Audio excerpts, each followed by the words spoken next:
दम तोड़ गई। कई बार ये कहा जाता रहा, फेक न्यूज़ फैलाई जाती रही कि चीफ जस्टिस काजी फायज ईसा की मुद्दत मुलाजमत में तोसी होने जा रही है, वो कहीं नहीं जा रहे। लेकिन 25 अक्टूबर अब तो फैसले की घड़ी आन पहुंची, उन्हें रिटायर होना है, नए चीफ के नोटिफिकेशन ने जारी होना है। आपको क्या लगता है, क्या मोटिव्स थे ये सारी जो कैंपेन चलती रही उसके पीछे? देखें नसूला साहब, बहुत ही एक आसान सी बात है। आप देखिए कि जस्टिस काजी फायज ईसा का टेन्योर जैसे ही शुरू होता है बतौर chief justice of Pakistan, full court meeting बुलाई जाती है, फुल कोर्ट बिठाया जाता है और पहला प्रैक्टिस एंड प्रोसीजर जो कि इख्तियारात की तकसीम है चीफ जस्टिस के,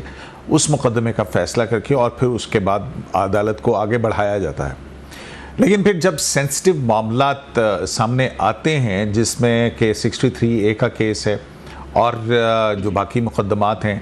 अगर देखिए तो जिसमें मखसूस नशिस्तों का भी केस है, इंतखाबात कराने का भी केस था, जुल्फ़िकार अली भुट्टो का 11 साल पुराना रेफरेंस था, तो ये सारी चीज़ें और फिर अदालती मामलात के अंदर शफाफियत, कौन सा मुकदमा जिस तारीख पर आया है उसका एक निज़ाम तैयार किया गया और वो जो चीफ जस्टिस की मुदाखलत थी मुकदमात की फिक्सेशन के हवाले से, वो तमाम चीज़ें जो हैं वो ख़त्म की गई। जाहिर है कि पाकिस्तान तहरीक इंसाफ का जो इंट्रा पार्टी इलेक्शन था, वो इलेक्शन जाहिर है उस हवाले से एक पूरी बैकग्राउंड है कि 1.5 साल तक इलेक्शन नहीं करवाया गया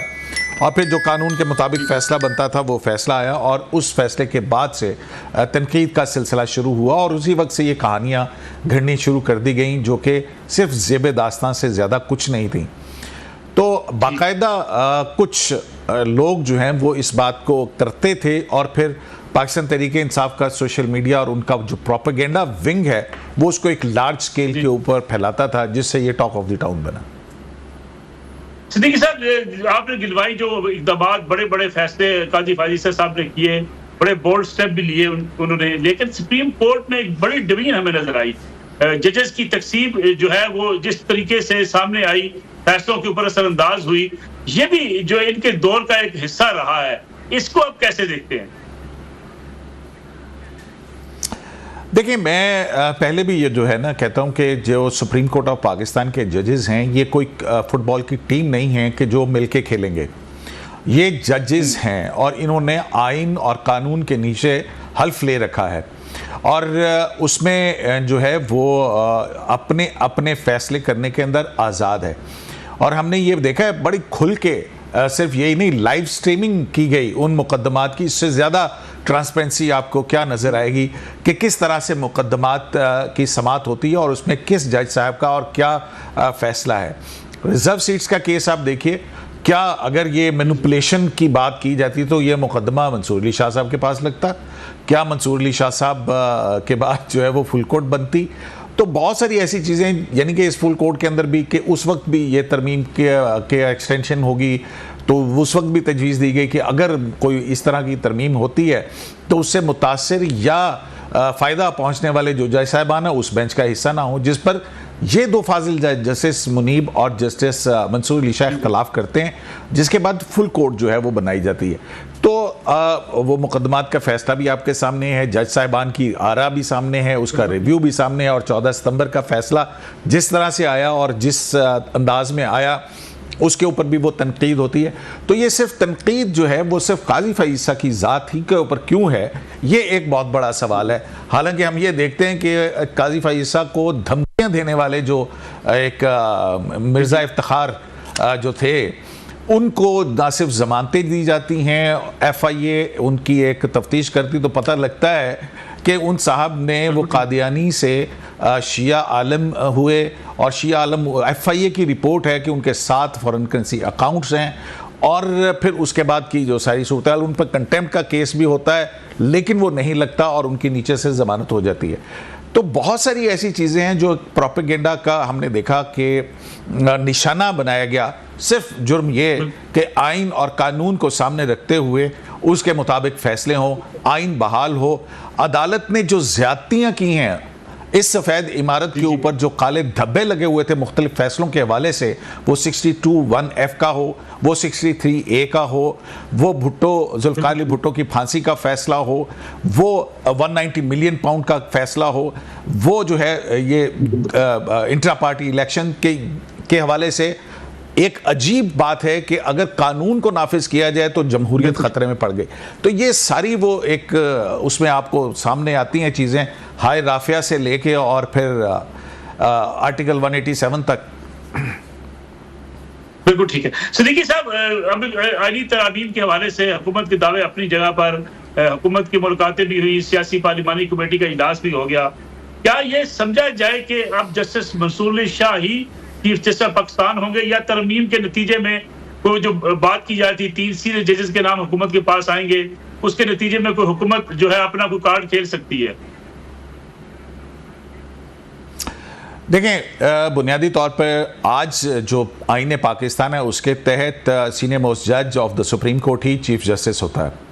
लेकिन अगर ये तरमीम हो जाती है और उसमें इसमें तरमीम कर दी जाती है कि सीनियर मोस्ट नहीं 3 सीनियर मोस्ट जज होंगे या 5 सीनियर मोस्ट जज होंगे, अब इस हवाले से 3 का हम सुन रहे हैं कि वो जो मुजव्वज़ा आईनी तरमीम है उसमें जो है वो फैसला करेगी हुकूमत, जैसा कि तो उसमें फिर देखना होगा मंसूर अली शाह साहब भी हो सकते हैं, जैसे याहिया अफरीदी भी हो सकते हैं, जैसे मुनीब अख्तर भी हो सकते हैं अगर 3 जज साहिबान का रखा जाएगा।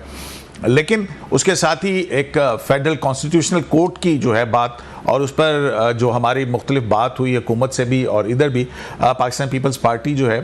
वो इस बात से बिल्कुल उनका तो कंसेंसस है कि 2006 से ये फेडरल कॉन्स्टिट्यूशनल कोर्ट का मुतालबा है। और आज बिलावल भुट्टो जरदारी जो हैं उन्होंने एक ट्वीट भी की है जिसमें कायद-ए-आज़म के कॉल जो हैं उनका हवाला देकर फेडरल कॉन्स्टिट्यूशनल कोर्ट की अहमियत को उजागर किया गया है।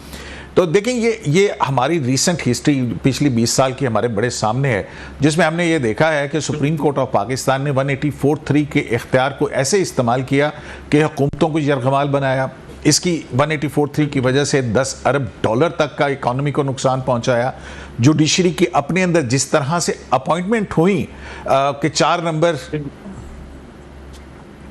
जी तो जिस तरह से 4 नंबर से उठा के जजेस बनाए गए, और ऐसे जजेस जो कि एक तवातुर से चीफ जस्टिस बनेंगे Pakistan, chief justice of Pakistan, तो ये जो सीनियर मोस्ट वाली बात है इसमें 20 साल पहले ही प्लानिंग शुरू हो जाती है कि कौन से जज को कहाँ फिट करना है और किस वक्त वो कहाँ होगा। तो मेरे ख्याल में ये एक अच्छी तजवीज़ होगी कि एक पैनल ऑफ जजेस जो है उसमें से इंतखाब हो के कौन चीफ जस्टिस होंगे, जैसा कि खुद जुडिशल कमीशन ऑफ पाकिस्तान ने रूल्स दिए हैं कि हाई कोर्ट के चीफ जस्टिस के लिए 3 नाम कंसिडर होंगे और हर जज की असामी के लिए 3 नाम कंसिडर होंगे।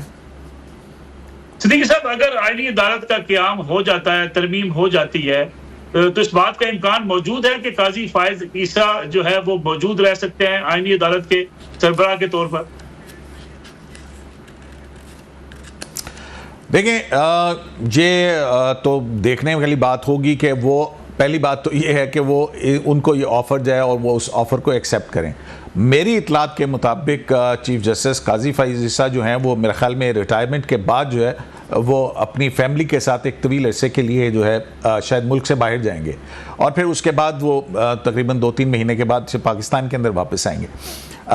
अभी ये मुख्तलिफ सोर्सेज से जो है ख़बरें हमें मिल रही हैं। अब पहली बात तो ये है कि पहले नौमन तेल हो, फिर राधा नाचेगी, पहले आईनी तरमीम हो। आईनी तरमीम के रास्ते में बहुत सारी रुकावटें हैं। सुप्रीम कोर्ट ऑफ पाकिस्तान का 12 जुलाई का मखसूस नशिस्तों का फैसला है,